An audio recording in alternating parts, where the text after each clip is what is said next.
really good. The questions coming into this season, if Tua can stay healthy, how good could they be? You look at the receiving position, they did this without Jalen Waddle. A-Chain, he's a monster. Mostert can run the football. So, and we know what Tyreek Hill, we know healthy, how good could they be? You look at the receiving position, they did this without Jalen Waddle. A-Chain, he's a monster. Mostert can run the football. So, and we know what Tyreek Hill, we know healthy, how good could they be? You look at the receiving position, they did this without Jalen Waddle. A-Chain, he's a monster. Mostert can run the football. So, and we know what Tyreek Hill, we know. You know, there's an old adage, men lie, women lie, but the numbers don't. But there's also another old adage, sometimes you have to check out the temperature in the room. And attention to detail as well as body language. It's not what a lot of people say about their coworkers. It's just the subtle things, the subtle changes that speaks in volume about your new coworker. Now, I did a video when Shannon Sharpe came to ESPN on his first week. I gave you guys my review, and I told you guys Shannon Sharpe was going to hit it out the park. His first day, he stumbled a little bit, called Stephen A. Smith skip, not once but twice. But other than that, his performance was fine, and he also showed incredible range as someone in the media, which I just don't think when he was at Fox Sports 1, he was either not given the opportunity or he preferred not to showcase this talent of his, which you clearly see it on Club Shay Shay. If you watch Club Shay Shay or even listen to Club Shay Shay, the guy is extraordinary as an interviewer, okay? So I'm giving Shannon Sharpe his props. I'm giving Shannon Sharpe his flowers because he deserves it. However, I also was very critical on a lot of things that a lot of people were not paying attention to. A lot of people were focusing on Shannon Sharpe calling Stephen A. Smith a skip. His first day, he was stumbling a little bit. A lot of people was paying more attention to that. The people that have an axe to grind with Shannon Sharpe. And then you had the Shannon Sharpe apologists, making excuses for Shannon Sharpe. But I paid attention to the temperature in the room. And you can clearly tell from day one, Stephen A. Smith was not having it with Shannon Sharpe. He was not going to allow Shannon Sharpe to just come in there, bum rush, do what he want to do, say what he want to say, allow skips. I'm pretty sure at ESPN, they pretty much talked to Shannon Sharpe saying like, hey, the stuff that you was doing at Fox Sports 1, the skits and all that stuff, we just don't do that here at ESPN. And I think Shannon Sharpe respected that.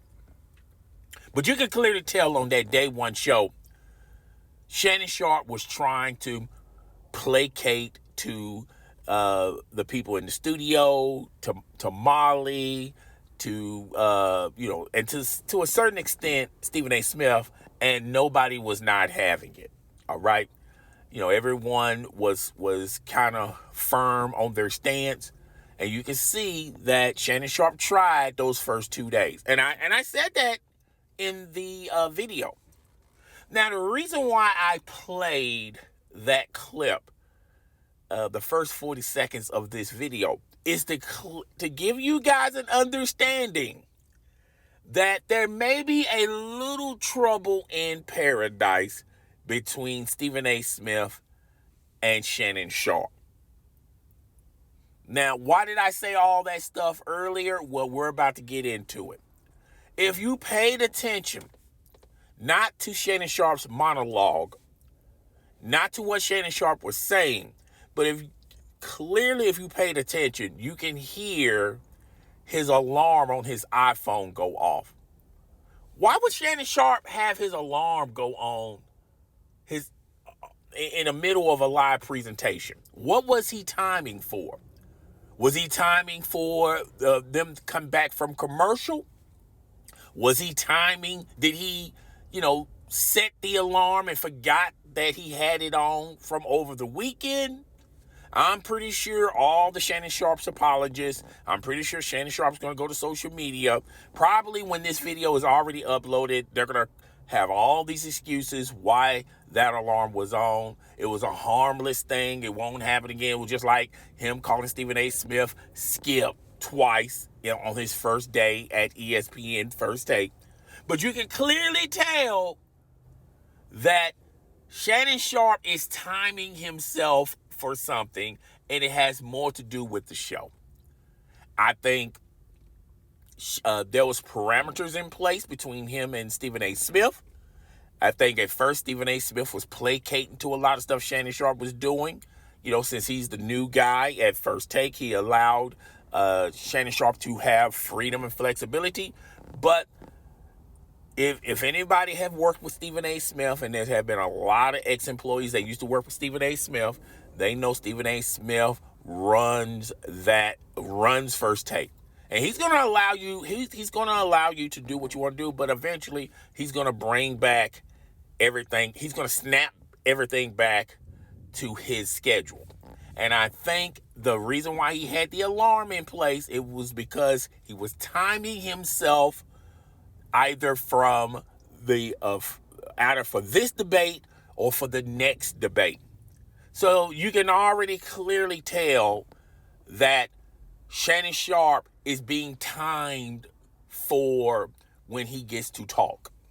You can clearly tell that. I'm pretty sure that the Shannon Sharpe apologist and Shannon Sharpe himself is going to say, oh, no, it has nothing to do with that. You're tripping. You don't know what you're talking about. I'm waiting to hear all the Shannon Sharpe apologists in the comment section talk and try to excuse why his alarm clock went on. The second thing I noticed, if you're going to throw salt on the alarm and just say it was just an accident, okay, we'll let that slide. The second thing I've noticed was the studio itself. Have you noticed that the table got smaller? Do anyone remember the first day of the first week when Shannon Sharpe was introduced to be doing First Take? Do y'all remember how big that table was? Did y'all pay attention to today's show? Because that table is extremely smaller. Now, once again, the Shannon Sharpe apologists and Shannon Sharpe himself is going to say, well, ESPN is such a massive studio and there was no need to have the larger table. So wait a minute. There was a need to have the larger table when you was introduced to First Take. But now, since you're already at First Take, now they just said, you know what, let's just go to another studio and a smaller table. All right? I can't wait for you apologists to make excuses for that. But anywho, did y'all pay attention to the table, how small it was? How closer Stephen A. Smith and Shannon Sharpe was? Did y'all even pay attention how they were pretty much isolated from Molly? Did anyone pay attention to any of that stuff? Now, I'm pretty sure there's going to be people saying, oh, there was in another studio, there was on remote. They're going to make all these excuses, all right? But this is the breadcrumbs, small breadcrumbs. They're small breadcrumbs now, but it's going to be a trail of breadcrumbs later on down the road when they go into their first argument where they are disagreeing. I feel like the first argument, they're just going to simply agree to disagree because, hey, Shannon Sharpe don't really have a lot of rope. Shannon Sharpe is trying to get in where he can fit in, particularly, with the networks and things of that nature. And I'm pretty sure his first big blow up with Stephen A. Smith, they're just simply going to agree to disagree. But it's going to lead to a massive argument, and you're going to start seeing Stephen A. Smith have doubts about this partnership, just like Max Kellerman. Because everything was fine and dandy with Max Kellerman until T.O. said that Max Kellerman was more black than Stephen A. Smith. And everything was fine and rosy and cozy, and everything was good, and life was good with Max and Stephen A. Smith until Max was beating him in a lot of arguments and debates. And everything was fine, cozy, and everything's wonderful. I love working with Max as a colleague until Max did not want to be sunned by Stephen A. Smith. He said, "Hey, I'm just a man as you. We're just going to go in here. We're going to debate and discuss the topics, and I'm not going to back down because you are the executive producer of First Take. First Take is your baby. I don't care nothing about that. I'm just going to go in and do my job. I'm going to win some. I'm going to lose some." But Stephen A. Smith wanted the deck stacked in his favor, where he always come out winning every discussion, every debate, every topic. Have y'all noticed, and I said this earlier on the live stream this morning, a pattern of behavior? And you're starting to notice with Stephen A. Smith.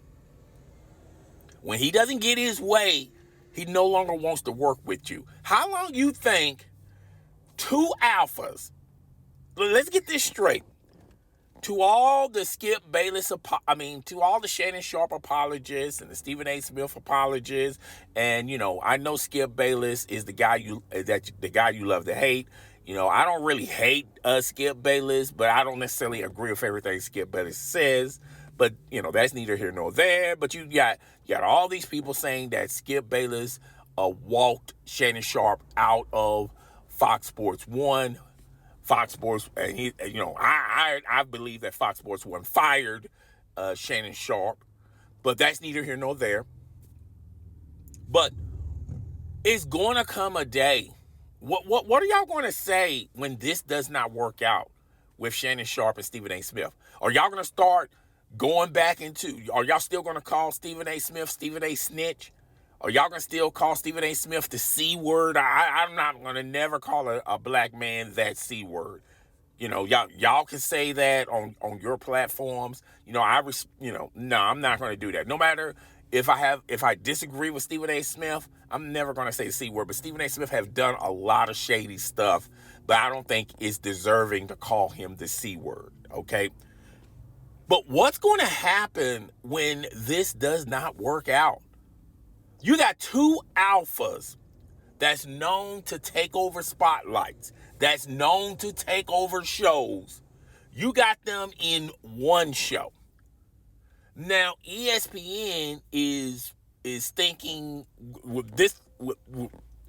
ESPN is looking at this differently than Stephen A. Smith. Stephen A. Smith is looking at this as he wants to help his boy out. They did him wrong at Fox Sports 1. And hey, this can get me popular on social media too, giving Shannon Sharpe an opportunity to come the First Take.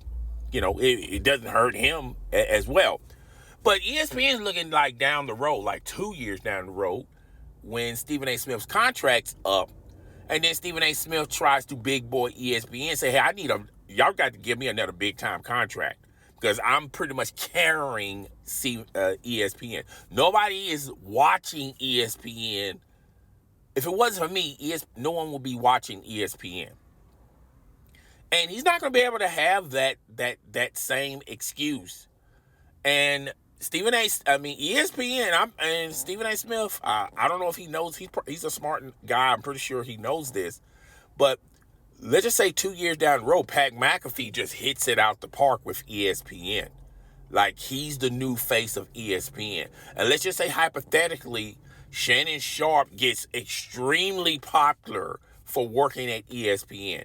Who's to say that if ESPN offers them an extension to their contract or rips up their old contract and give them a big, particularly Shannon Sharpe, a bigger contract, also giving him his own show, also having maybe a radio show, also doing some content on ESPN Plus. How long is Shannon Sharpe's going to be talking about this Club Shay Shay Media? He's only talking about Club Shay Shay Media because he got fired by Fox Sports 1. He got fired by CBS Sports. And he even said it on the Nightcap episode with Ocho that, hey, I'm getting tired of being shown the door at every stop I go to. Why don't I make my own company with a digital platform? So that's the reason why I played the clip. Now, I'm pretty sure there's going to be apologists out there, out the woodwork, making up excuses. Oh, you know what? You don't know what you're talking about. Hey, it happens. People screw up on live television. I've heard people's phones go off. People are going to make all these excuses for Shannon Sharpe. And Shannon Sharpe is probably on social media, laughing it off, or, hey, there's a reason because of that. I used that alarm because I didn't want to oversleep. I got home late and all this crazy stuff. Okay, even though we all have iPhones, we can clearly tell when we got something scheduled, as well as far as a notification or an alarm.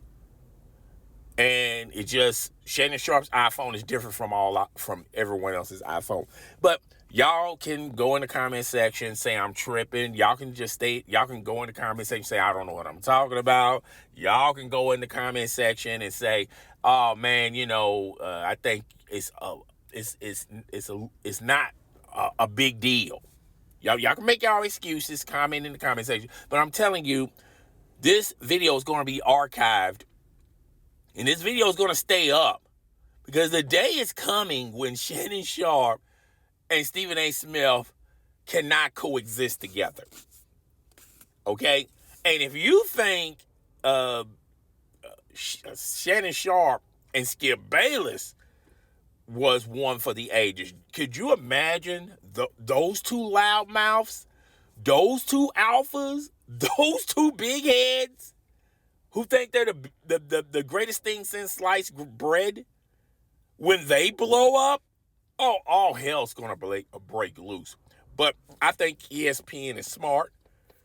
They're going to see what Shannon Sharpe can bring to their network. And if Shannon Sharpe can bring viewership, which, if you look at the ratings, a lot, First Take has been blowing up, particularly on the days that Shannon Sharpe is there. If Shannon Sharpe can prove to ESPN that he is very important to them, they're going to rip up this contract or give him an extension and give him an opportunity for his own show, his own radio show. It would not surprise me none if he relocates Club Shay Shay again away from the volume and it's on ESPN podcast. Which ESPN podcast in itself has been struggling. Could you imagine Club Shay Shay on the lineup of ESPN podcasting? That'll be phenomenal. So, or he just comes with another podcast. He'll still do Club Shay Shay, but then he'll do some podcast exclusively for ESPN.